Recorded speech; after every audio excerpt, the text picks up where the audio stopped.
Hello, hello, hello everyone! I hope you're having a fantastic day. Follow along with my easy dot painting tutorial and learn how to paint this gorgeous home decor. It's perfect for Easter or for anything spring. This piece is so versatile, you could use it as a candle or a wine bottle coaster on your dinner table, or decorate your front door. Here's my recipe. You can pause here to gather what you need, or just refer to the list in the description area below this video.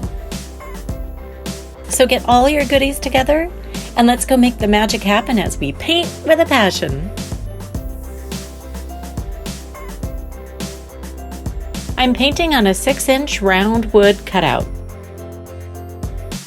I'm attaching an old plastic lid with some earthquake putty to the back of the cutout, and this is a great way to handle the disc without holding it where I need to paint. I'm using black patio paint this time. Now I like to dot paint on slick surfaces because the dots turn out so much better. Usually I use black matte paint and then I varnish before I begin dotting, but I thought I'd try something different today. And I'm smoothing out the paint strokes with a sponge. This is just my preference and it's completely optional. Now the reason that I prime my wood before I paint is because it fills in the grain and it creates a smooth painting surface. And also it keeps the paint from soaking into the wood and fading.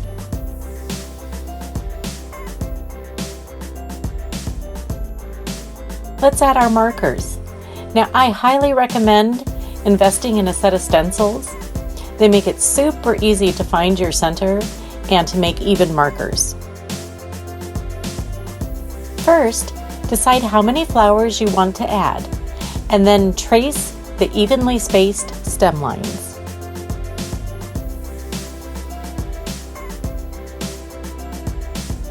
Next, let's add some markers so that each of the flowers we create are approximately the same size.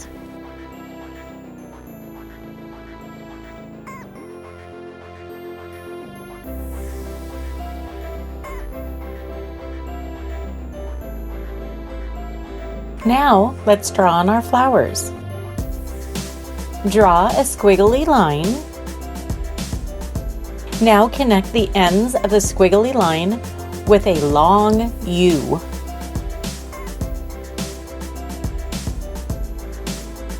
Now, add a trophy handle to each side.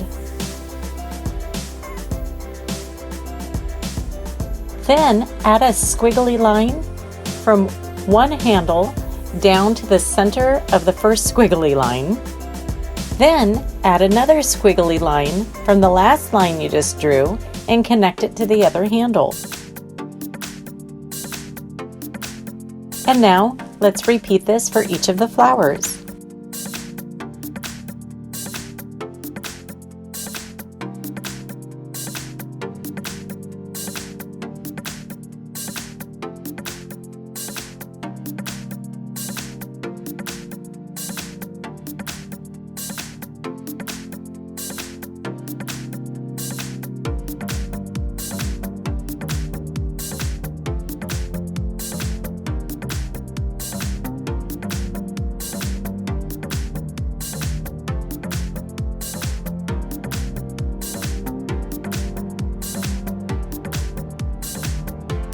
My stencil leaves a gap, so I need to connect my center lines.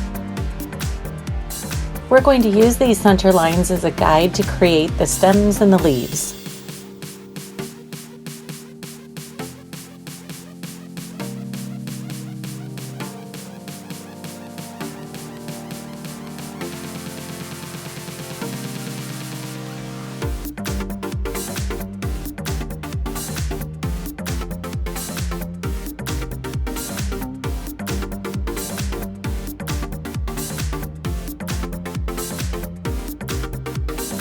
Alright, let's get out our super skinny fine linen brushes and outline the flowers. And I'm using rose gold metallic for this.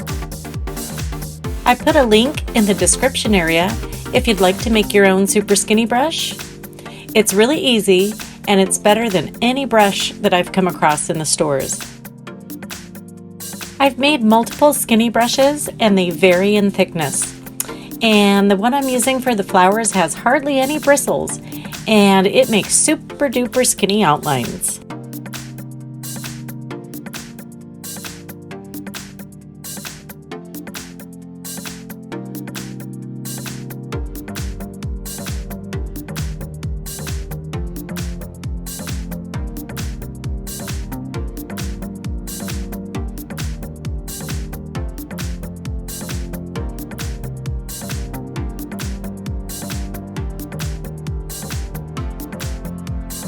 And if you need to erase anything, just use a wet cotton swab to remove the paint.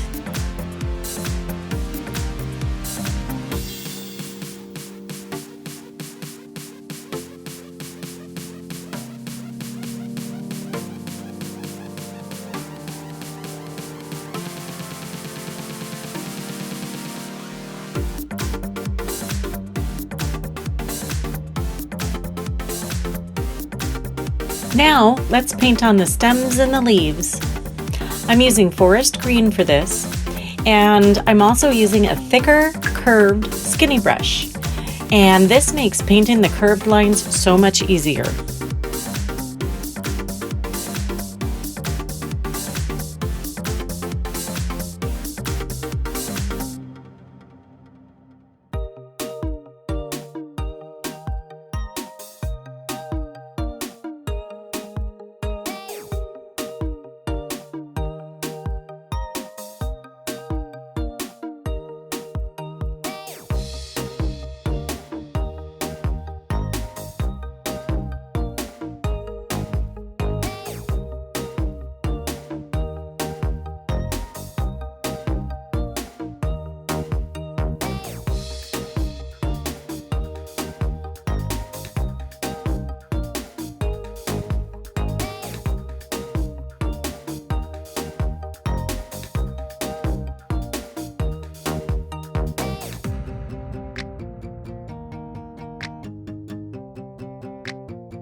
Make sure all the paint is dry, and then let's erase all the pencil markings.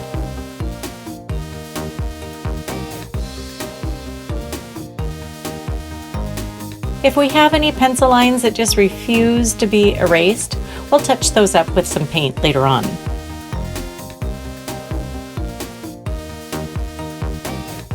I'm going to reference my dotting tools by number. The small ball tools are S1 to S5, with 1 being the smallest. And my big tools are L1 to L8, and again, 1 is the smallest. I recommend making a dotting tool size guide. It makes it easy to determine the tool size that you're going to want to use when you're first starting out. And I've included a link in the description area if you're interested in making your own.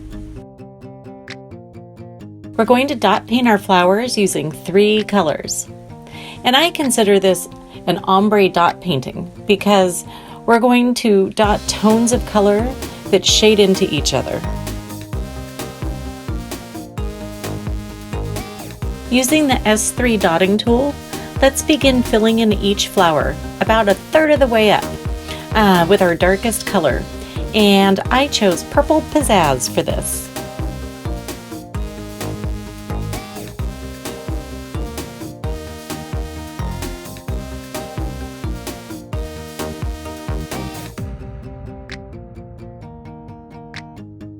And let's add a few dots in the top sections.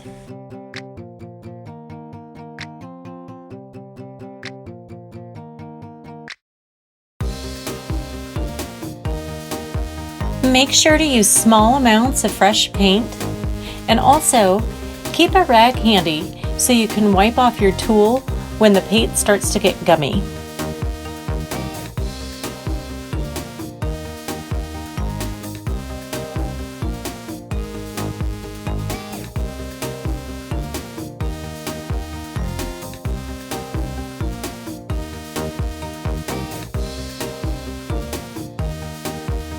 Next, let's use our S2 and S1 tools to fill in the nooks and the crannies.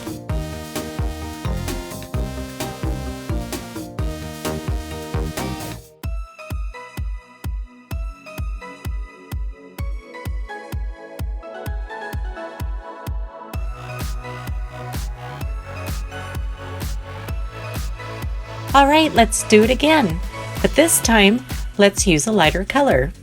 And I chose lavender for this.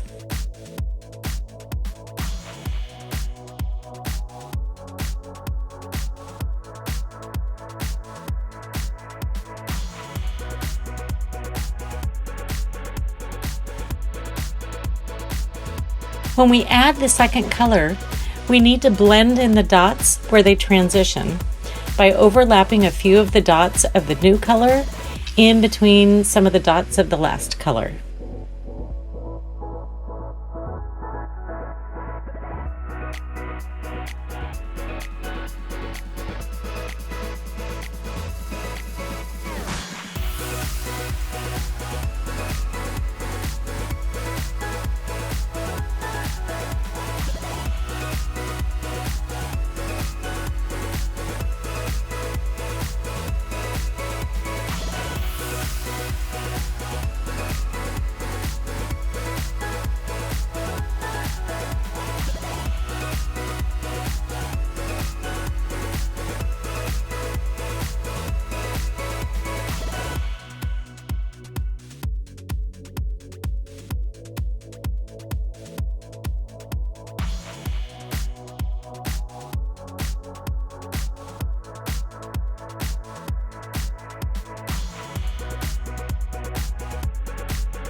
Okay, let's finish up the flowers with our lightest color. And I chose Lilac Meadow for this.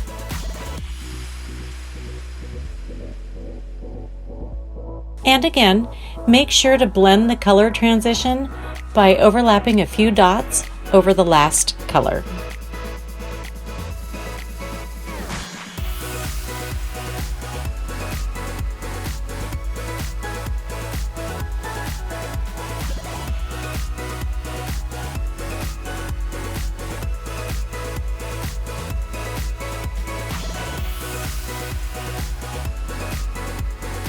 And let's make sure to finish filling in the top sections using the lightest color.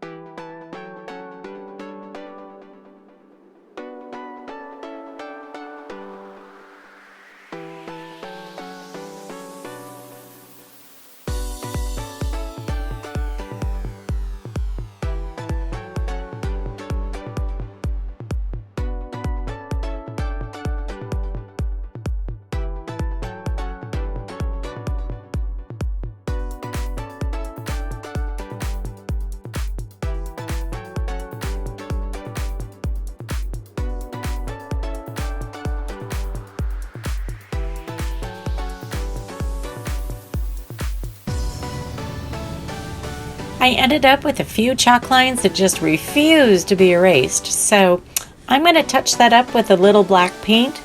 But first, let's tie the stems together in the center. Using the stem color and my L4, I'm just going to place a dot right in the center.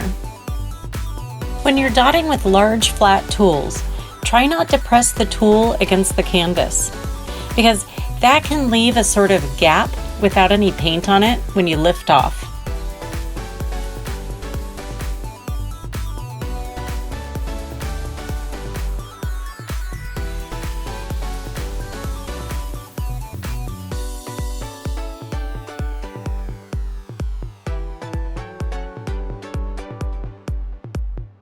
Now, let's add some top dots to the leaves. And I mixed my own lighter green using the leaf color and a dab of white.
Before we varnish, let's make sure all the dots are good and dry and that there aren't any visible pencil marks. And I'm using some Duraclear and a roller for this. I really like the way the varnish comes out when it's rolled, so I like to use this method whenever I can. Okay, we have some choices here. You can add a center dot using a lighter color, or you could add a center dot using the metallic outline color, or you can leave it dark and add a crystal or a stone. I decided to leave the center dark green and add a crystal after we varnish. But I'm also going to show you what it looks like with a candle votive sitting in the center.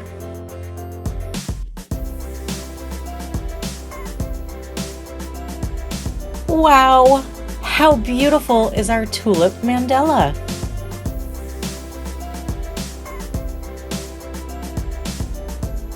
Here is our tulip mandala with a votive candle in the center. It's so pretty.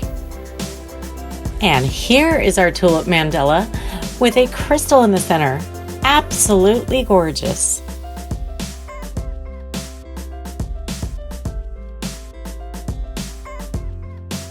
Thank you all for joining me today, and a warm welcome to all of my new subscribers.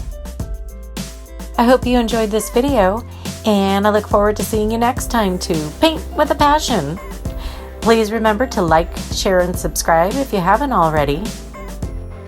I wish you peace, love, and happiness now and always. Bye!